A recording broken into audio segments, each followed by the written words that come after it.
The mystery of the fourth king. Why were there only three? We all grew up with the story of the three kings. Melchor, Gaspar, and Balthazar. We see them in our Belen, on our Christmas cards, and we celebrate them every January 6th.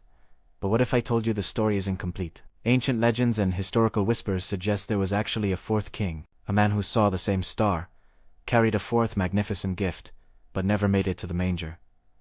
Who was he? What happened to him? And why was he erased from our traditional holiday displays? Today, on InterestingPH, we're uncovering the mystery of the lost king. The legend of Artaban. His name was According to the legend popularized by Henry van Dyke, Artaban was a scholar and a priest from Persia, while the other three kings brought gold, frankincense, and myrrh. Artaban carried three even more precious jewels, a sapphire, a ruby, and a pearl of great price. He was supposed to meet the other three kings at a specific point to begin their journey together. But on his way, Artaban encountered a dying man on the road. He had a choice: stay and save a life, or keep going to meet the King of Kings. Artaban chose to stay. By the time he was done, the other three kings had already left. He was alone. The 33-year search. This is where the story gets interesting. Artaban didn't give up.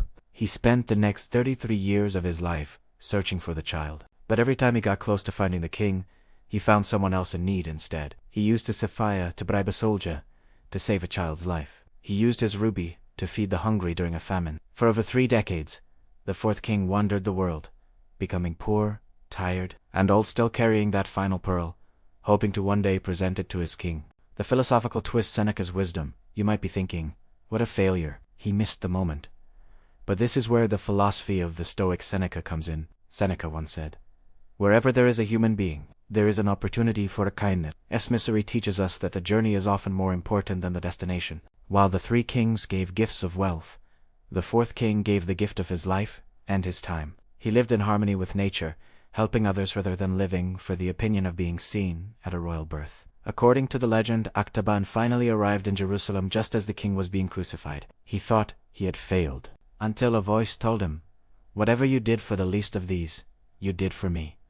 Why only three? The history. So, why does history only remember three? Historically, the Bible, the Gospel of Matthew, never actually says there were three kings. It only mentions 3 gifts. Because there were 3 gifts, we simply assumed there were 3 men. The fourth king remains a mystery, a beautiful legend that reminds us that on this January 6th, the best gift isn't something you wrap in gold. It's the kindness you show to the stranger on the road. In closing, did you know about Artaban Telaskin? Or do you believe there are even more kings we haven't heard of? Let me know your thoughts in the comments. If you enjoyed this interesting PH mystery, hit that like button and subscribe for more deep dives into the stories you thought you knew. Stay curious, and happy 3 Kings.